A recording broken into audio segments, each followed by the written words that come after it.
When I published the first tethered flying machine video, a few people asked me if it was possible to use that flying machine for a kelp farm, but the original version, and actually the second version, which I also made a video about, didn't really work underwater. But now I have actually redesigned the tethered flying machine to actually work underwater in a kelp farm. But first, let's talk about what problem we're actually trying to solve here with the tethered flying machine. So there will be some history of the tethered flying machine and what changes have been done and why. And then at the end of the video, I will just show you how to build this kelp farm, because I kind of think it's a neat concept. Nothing extraordinary, but it works very well. But let's start with the tethered flying machine and what problem we're trying to solve. This is the original tethered flying machine. So the idea is to have a flying machine that you can use in a farm. This one was originally for a sugarcane farm, but it also worked very well for bamboo farms. The idea is to have a flying machine that doesn't break when loaded and unloaded, because lots of flying machines can end up in a state where these two parts end up apart, and then the flying machine doesn't work anymore. Now, this one solves this problem by not having any power source on the flying machine itself. This observer here is just for turning the machine off when it reaches this point. And it is being powered externally, which means that it doesn't really break. That's what I thought originally. Turns out that, well, there was an issue. And in the second video that I've done about the tethered flying machine, I just changed this bar into honey from slime. And the machine still broke, but it manages to repair itself. It's very hard to demonstrate that, so I'm not going to show it because it requires very many attempts. Look at that video. I did manage to reproduce the problem in that video. But basically, that's the only thing I did. But just after publishing that video, I realized that the problem wasn't the flying machine or the tethered or anything like that. The problem was the clock. This type of repeater clock on unloading and loading can end up in a really weird state that sometimes there is not just one pulse traveling around the clock, but sometimes there are two pulses or three, or the entire clock just turns on permanently.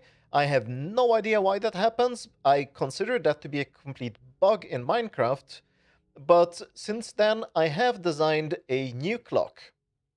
So this was the machine I was actually using in the second video, the update video that explains how to solve the problem and make it auto-repairing.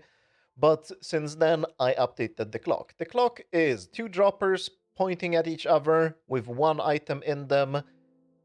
Comparator here, repeater on 3 ticks, comparator here, repeater on 3 ticks, and we turn on and off the clock by just pushing a block in.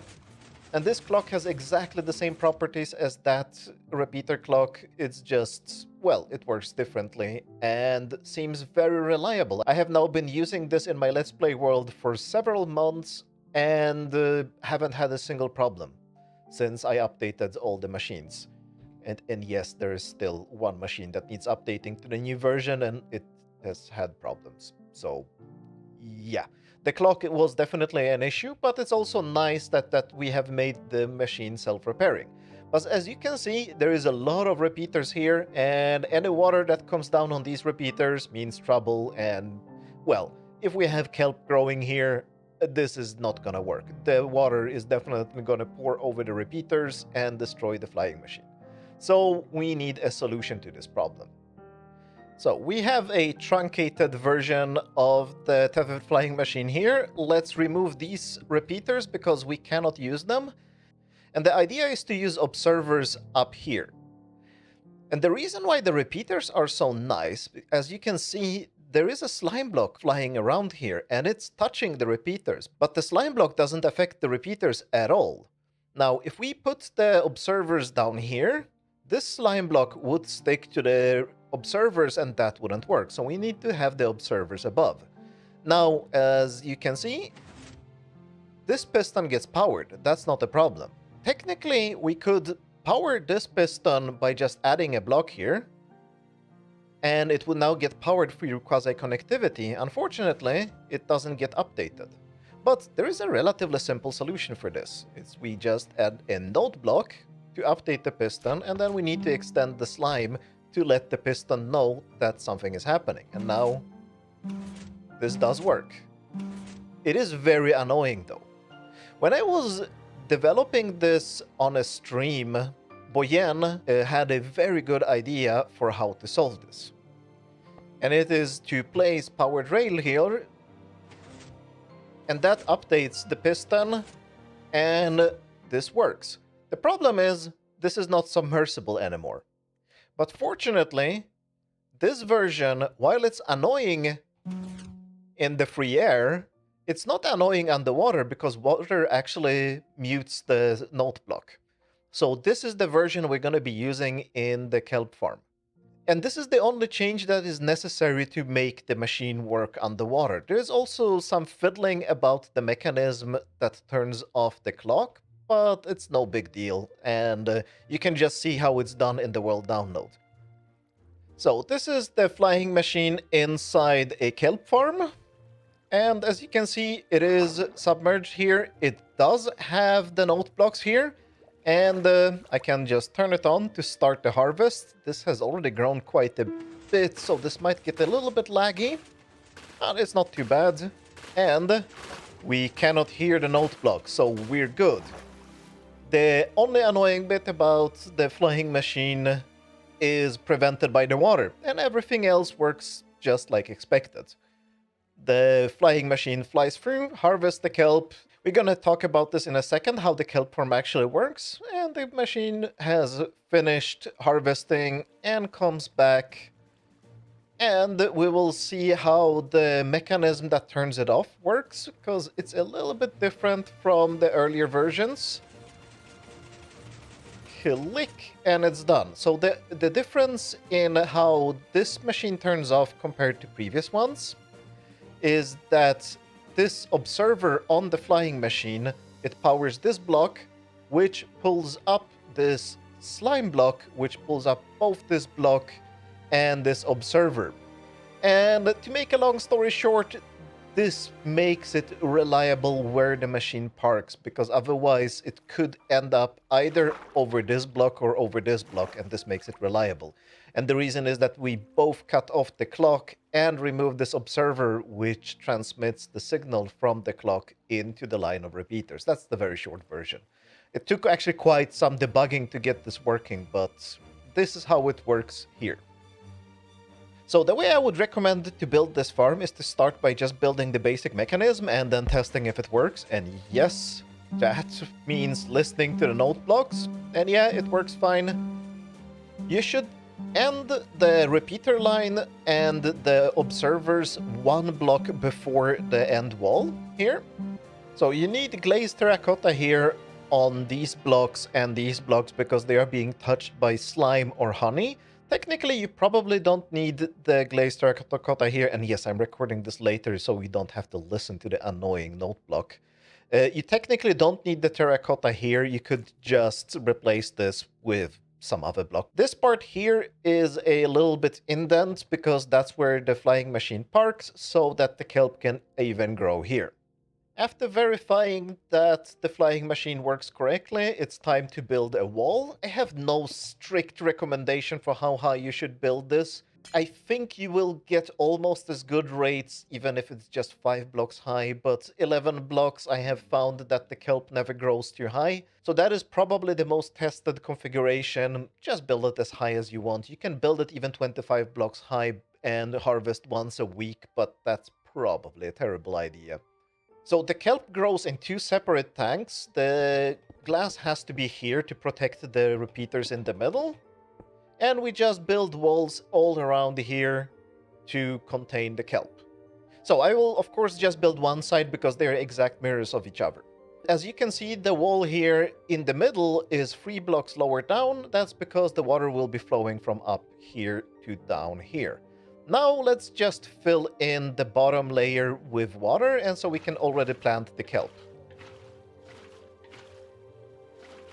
And if we place the water correctly, then it should fill the entire bottom layer automatically.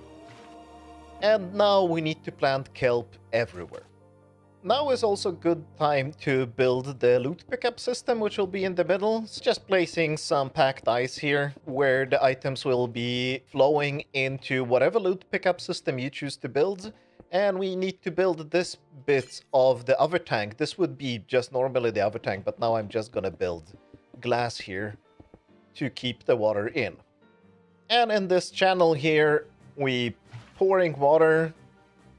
Where the water ends, we put a slab down, like this. We need a sign here to keep the water in, and a new water here. This means that the kelp can fall anywhere in this water stream, including here, and it will not get stuck. And we just repeat this pattern until the end.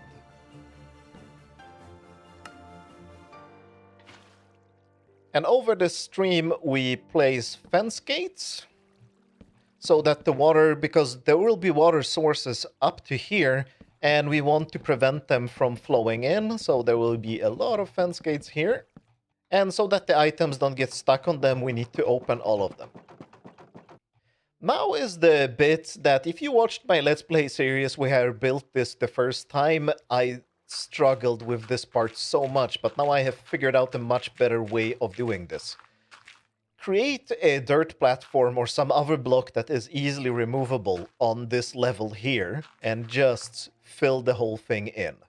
And now that we have the dirt platform, we can create water sources all over this whole layer.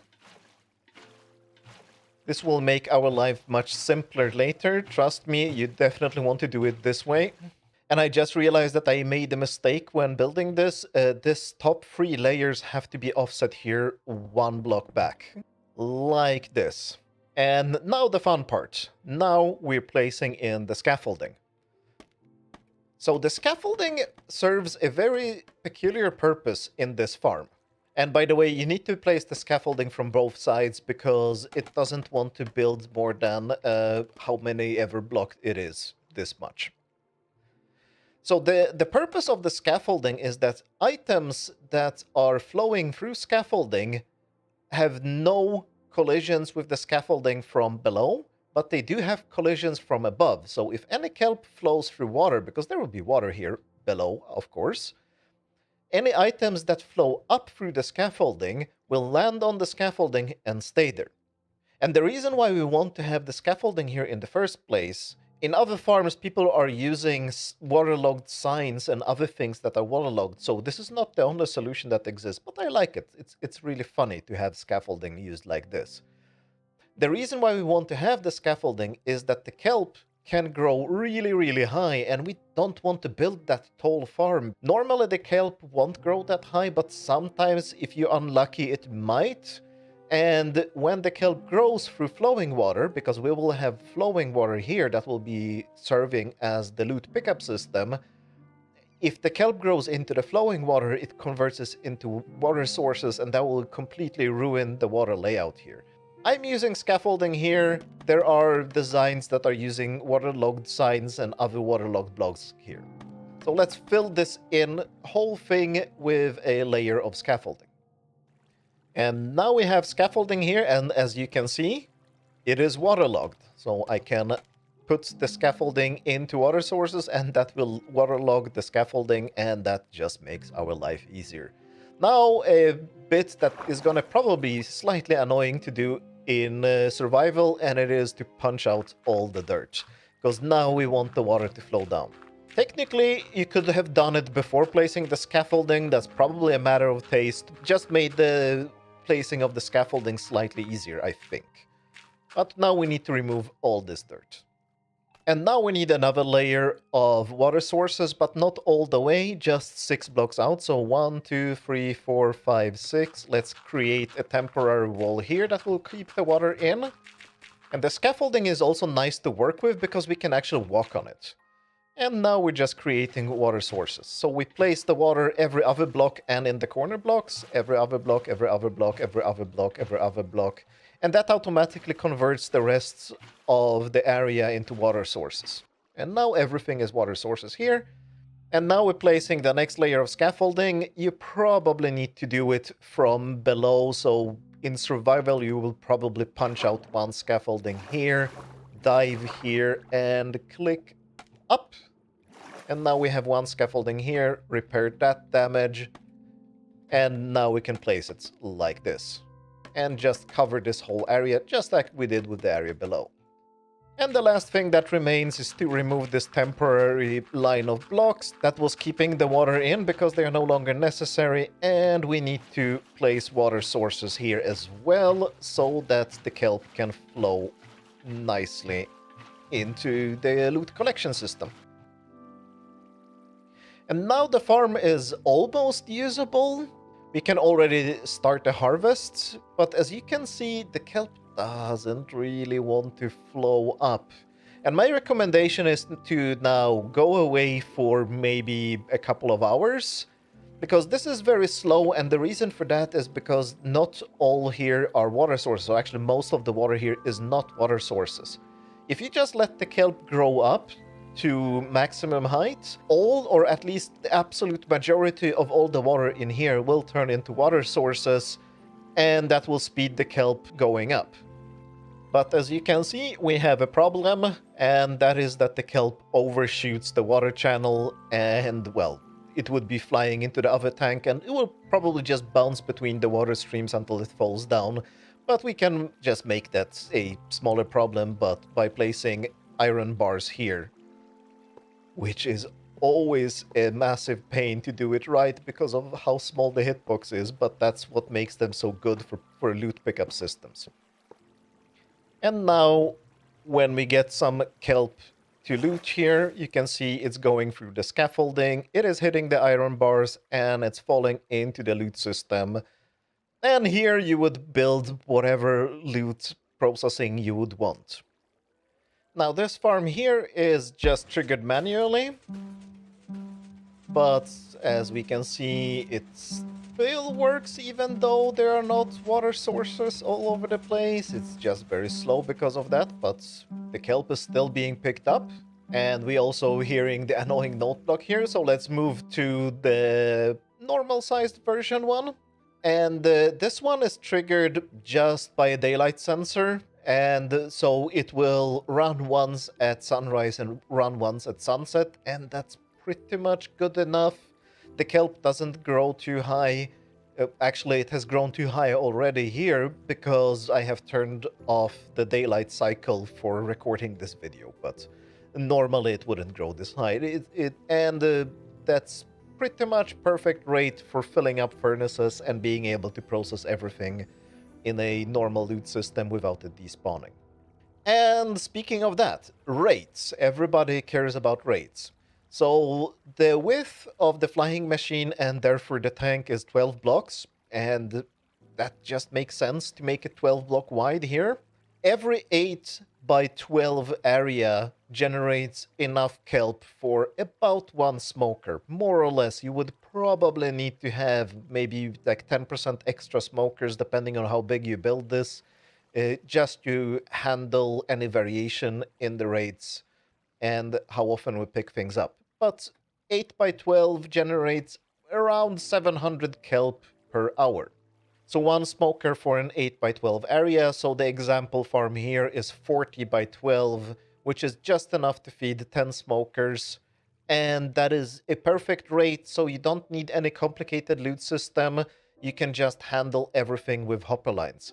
If you get more than 12 smokers, you need to start to have some alternative loot handling system. But I recommend you to build this version and make up whatever loot system you want, because that one is designed specifically for my world where I have autocrafting and an autocrafting dropper. But of course, if you have the autocrafting dropper from the Carpet Extra mod, or any other autocrafter as well, just add an autocrafter here and drop the dried kelp blocks into this line here, and you will have infinite fuel and around 50% surplus, which is nice because dried kelp blocks are good fuel and they look good. That should cover everything. If I missed anything or if you have any questions, let me know in the comments. But otherwise, thanks a lot for watching and have a good kelp smelting. Bye!